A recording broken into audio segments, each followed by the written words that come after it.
त्यांना कळतं की गावाकडची लोक आहे. तिच्याकडे 10 रुपयात जाणार तर मला त्याने 110 रुपये सांगितले. मी लगेच मैत्रिणीला विचारलं की किती पैसे होणार. मग ती म्हणली नको नको, तू डायरेक्ट 10 रुपयाच्या रिक्षामध्ये पुढे जा म्हणते. बरोबर, म्हणजे फसवतात लोक कसे. मग गेले एक दिवस मस्त तिच्यावर ठाणे. दुसऱ्या दिवशी सकाळी लवकर उठलो. तिथून जी जर्नी चालू झाली कोथरूड माहित नाही. सगळा मॅप लावला, कोणाला विचारत बसलो नाही. मॅप टाकलेला का सरांनी, मॅप बघत राहिलो. मॅप जवळ आला की उतरायचं काम केलं. कंडक्टर सांगत नाही तिथे हा पॉइंटला उतरा, त्या पॉइंटला उतरा, कुणीही काहीही सांगत नाही. पुणेकर आहे, पुणेकर आहे. उगाच म्हणलं नाही. कुणीही तुम्ही विचारायला गेला तर रस्ता कुठे जातोय हा आय डोंट नो, मी नवीनच आहे असं बोलतात डायरेक्ट. ते पुणेकर असूनही लक्षात घ्या. आणि कुणीही कंडक्टर, एवढी गर्दी असते की कंडक्टर मागे असतो, आपण पुढे असतो. त्याला कधी विचार दुसरे बघत बसणार आपल्या तोंडाकडे. त्याच्यापेक्षा मॅप लावला, मॅपच्या अलीकडे उतरलं. जवळजवळ 1 किलोमीटर तुम्ही चालला पण नसता. 1 किलोमीटर शेवटी चालत गेली. मॅप का लावला, कारण ते आतमध्ये होतं.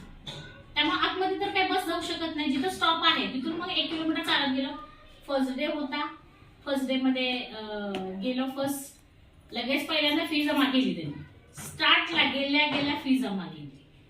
आधी तर आम्ही भरलेलीच ऍडव्हान्स फी. म्हटलं ठीक आहे, त्यांची काय सिस्टीम असेल आपल्याला काय भरायचं, आपल्याला काय शिकायचं. शेवटी आपण कशाला आलोय ते शिकण्यासाठी हा व्ह्यू ठेवलेला.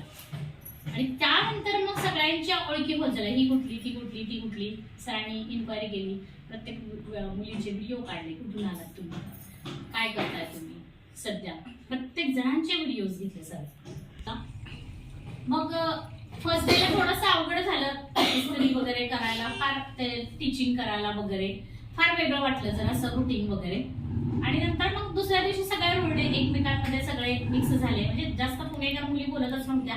ज्या त्यांचा ग्रुप झाला होता, मेकअपचा क्लास नुकताच केला होता ना त्यांनी तिथे, त्यामुळे सरांकडे त्यांचा ग्रुप झाला होता. त्यामध्ये बाजूला बसायचे आणि आम्ही बाजूला बसायचो. आणि तिसऱ्या दिवशी मात्र मग सरांनी प्रॅक्टिस करायला दिलं आम्हाला.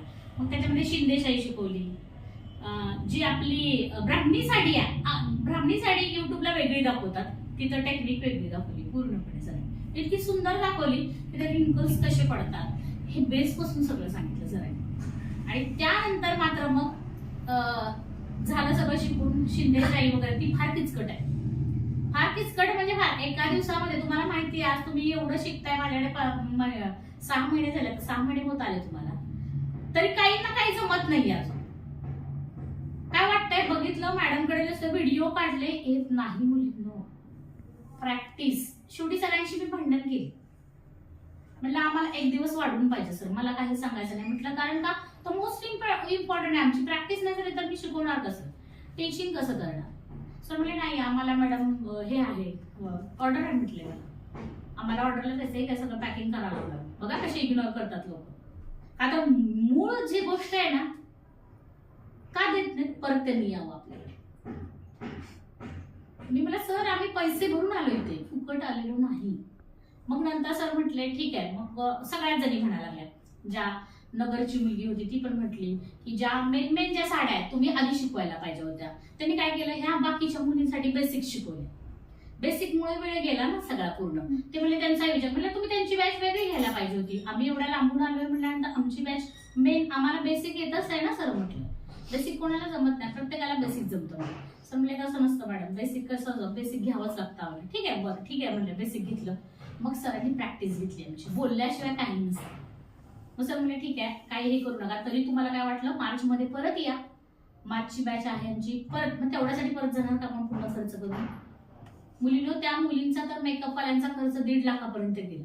राहणं खाणं पिणं सगळं 1.5 लाखापर्यंत. त्या म्हणल्या मॅडम तिथं थंड पाण्याची सोय, कधी गार तर कधी गरम. ह्या अवस्थेमध्ये त्यांनी शिकल्या. म्हणजे बघा कुछ पाने के लिए कुछ खोना भी पडता है. त्या मोठ्या घरातल्या मुली आहेत, अशाही नाही आहेत. हाय सोसायटीतल्या मुली होत्या त्या, तरी सुद्धा थंड पाण्याने आंघोळ केली. आम्हाला सांगत होती की मॅडम मुंबईची होती ती. म्हटली मॅडम अक्षरशः पाणी गार पाण्याने कसं तर बुडबुडू केली आंघोळ, सांगत होत्या मला. म्हटलं शेवटी पर्याय नसतो, कुछ पाने के लिए कुछ खोना पडता है मुली, लक्षात घ्या. आणि ह्या जर्नी मधून मग परत पुढे आलो. आणि येताना पण खूप सामना झाला. मग मला